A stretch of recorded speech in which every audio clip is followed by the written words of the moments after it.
What's up, everyone? In this update video, we're going to take a look at our Esadora's Conduit build for Season 6 and Vessel of Hatred. This is a Chain Lightning Sorcerer build utilizing Axial Conduit and Esadora's Overflowing Cameo, two of my favorite items in the game.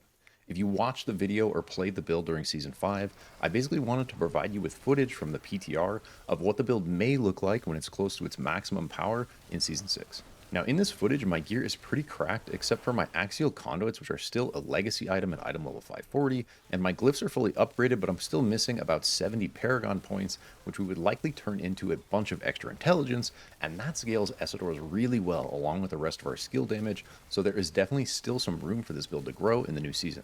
But as you can see with what we have, it's looking pretty solid compared to what I was expecting and what I experienced playing the build during this season. We're already getting lightning explosion crits for over 500 million, and this is after the numbers crunch.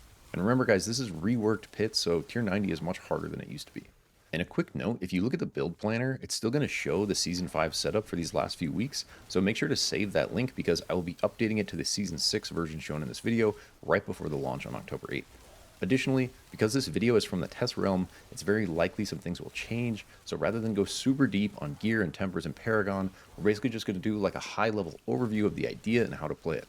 If you're looking for those sorts of details, you'll be able to find them in the build planner when the new season launches, and it will be updated with anything that changes. I'll show all the gear, skills, and Paragon I used in this footage at the end of the video. I'll also be running this build again myself in Season 6 as soon as I get a good cameo, and if there are any significant changes or breakthroughs, I will make another video for you guys. Alright, so Esadora's receives a nice little buff in Season 6, and it gives it the potential to move at least a bit closer to the power level of an equivalent item like Fractured Winterglass. And honestly, that's a tough comparison because I believe Winterglass to be one of the most powerful items in the game. Now, this is likely going to be the most intelligence-heavy build you will ever play, because the way Esadora's Overflowing Cameo scales. We can see that for every 100 intelligence we have, we get an additional 120% multiplicative damage on our lightning explosion. So in setting up this build, we are doing everything humanly possible to stack as much intelligence as we can, to the point where I even ended up dropping the new rune words and just replacing those with 4 topaz for another extra 600 int. One of the most important things you want to keep an eye out for in the new season if you're looking to run this is an Esadora's with a greater affix on intelligence. This is probably the single most important affix for this entire build because as you can see, if we are able to hit that with 3 masterworking crits, we are going to get a 40% increase to all of our intelligence.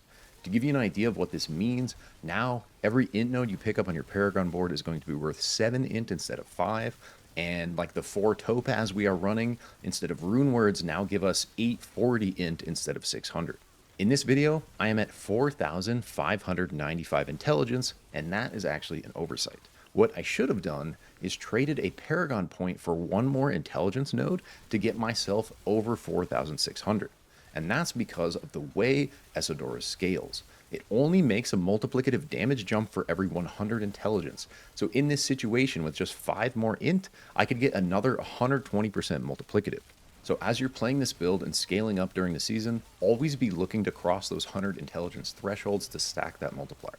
It may be obvious now that the main thing we're trying to scale is this lightning explosion from Esadora's, but equally important is how often we can get that explosion to proc. You can see from the item that we have a 15% chance when we collect Crackling energy to proc the explosion. So the more Crackling energy we create, and the faster we can travel through those and collect them, the higher our DPS will be. And this is where Axial Conduit comes in. If you haven't tried Axial Conduits yet, they're freaking awesome because they basically turn Chain Lightning into a real spell. Basically what it does is make your Chain Lightning not have a bounce limit and make it behave a bit more like Ball Lightning. So half the time, a cast of Chain Lightning will be out zapping enemies like normal, but then it will return to you, and for the other half, it will orbit you like Ball Lightning. So when it returns to you, it consumes mana based on the current amount of Chain Lightnings you have active. So when a single bolt of Chain Lightning consumes 66 total mana from returning to you in this way, it will explode, dealing AoE lightning damage. So before we have our mana sorted, the trick to this is really to cast as many Chain Lightnings as we can without ever going. As soon as you run fully out of mana, any Chain Lightnings that are currently active will disappear and not explode, resulting in a significant DPS loss. Once you get to this endgame version though, you're not going to have to worry about that nearly as much as you're going to have really solid regen. And the primary purpose of all these Chain Lightnings flying around is to proc Crackling energy. We want as much crackling energy as humanly possible on the ground, and we want to be moving through it as fast as possible. With the destructive chain lightning upgrade on our skill tree, every time chain lightning crits, it has a 30% chance to form crackling energy. And because we are at 100% crit chance, we are getting a crazy amount of crackling energy this way. Now, to be honest, this build is going to play and feel quite a bit different than other sorcerer builds because of that unique mechanic of having to constantly pad through crackling energy. And it honestly makes it have more of like a melee rogue vibe where positioning and movement are much more important to DPS. To play this build well, you want to be constantly attack moving while casting Chain Lightning, meaning press Chain Lightning, and then right at the end of that animation before you're able to cast again, you can move a little bit through a few crackling energies and then cast it again. Almost equally important to this is always trying to be close to enemies whenever possible, and there are multiple reasons this is important. First, the radius of the lightning explosion on Esadoras is not huge, so we want enemies to be close so they are in range of that proc. Second, when you get a crackling energy to spawn from your chain lightning, it's going to appear right next to the enemy you crit. So if you're close to that enemy, it will take less time to grab that crackling energy that just popped. And third, because your chain lightning now orbits you like ball lightning half the time, whenever you are close to enemies, you will be getting extra crits on them from that orbiting chain lightning, which will be spawning more crackling energy right next to you. So we're always trying to stay close, positioning in between the most amount of mobs possible in order to give us the most concentrated amount of that crackling energy, and thus the highest amount of procs possible from our Esadoras with the littlest amount of movement. So the final thing that will really maximize the amount of Esadora procs you see is dashing through these big mounds of crackling energy whenever possible. And you'll see in the footage when I get a good dodge through a bunch of crackling energy, sometimes it'll proc several giant lightning explosions all at once, causing massive burst DPS.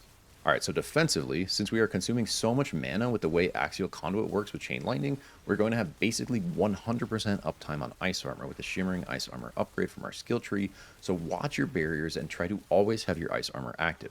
We still have Teleport, which we can use in multiple ways. We can use it for the Unstoppable to break crowd control, we can use it for the 3 seconds of extra damage reduction, or we can use it to reposition around enemies to maximize our crackling energy explosions.